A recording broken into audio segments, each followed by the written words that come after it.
Hello, Thrive. Back for another wonderful stretching video. This one's been brought up a couple of times. I've had some people talk about wanting to stretch out their glutes, so getting into our backside there. These are really important because, as you know, as we sit a lot, we can get a little bit tight in the glutes. That will lead to tightness in our lower back, hip flexors, and cause some discomfort, especially if we're sitting for a long time. So Pete and I are bad for this. So every now and then our alarm will go off and I will grab him and bring him into the living room, sometimes unwillingly. True. But we do like to take just a couple of minutes, sometimes on a bed, sometimes on the floor, wherever is most comfortable for you. Prefer the bed. Prefer the bed. Careful, he'll stay there. But yes, we want to show you a couple of my favorites and Pete's favorites. So I have three for you guys. So the first one, you've probably seen this in yoga before. This is our pigeon stretch. This is a really, really good one. So for this one, if you've got a mat, you're going to start on hands and knees, and I'm going to bring my left knee to my left wrist and pivot my foot around, and then my right leg is going to slide back. Take your time, all depends on how tight you are. Now, for some folks, if you find that you are particularly tight and you can't bring your left bum to the floor, you can prop a small pillow, or if you have a yoga block, you can put that underneath your bum so it's a little bit more comfortable, so you can kind of relax in this pose.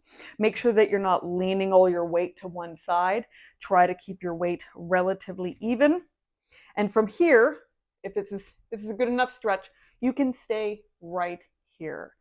So it's wonderful getting into the hip. It'll also stretch into the opposite hip flexor. If you want it to be a little more intense, you can come right down to the floor on your elbows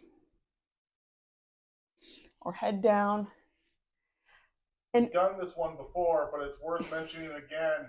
It really is. And depending on how much time you have, staying here for a few seconds up to a few minutes is wonderful.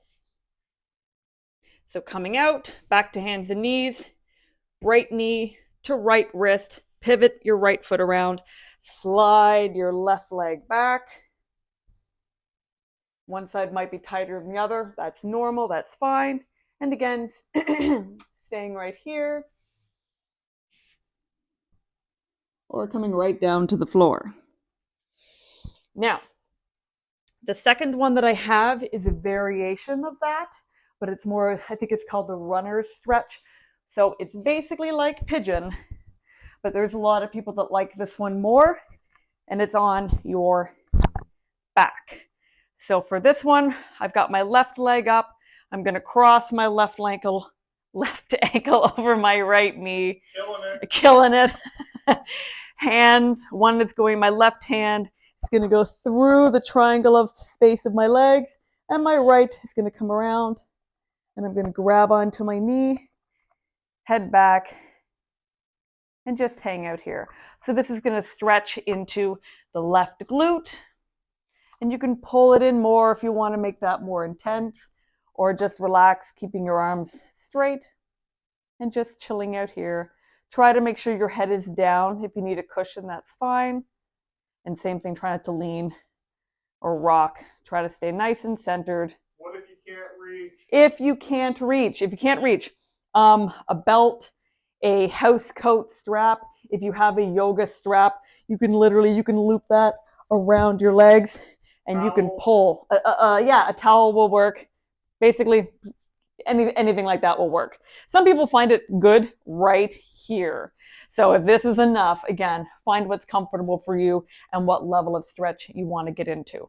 So other side, just crossing the right ankle over the left knee, reaching through or pulling on a rope or cord or belt or whatever you've got.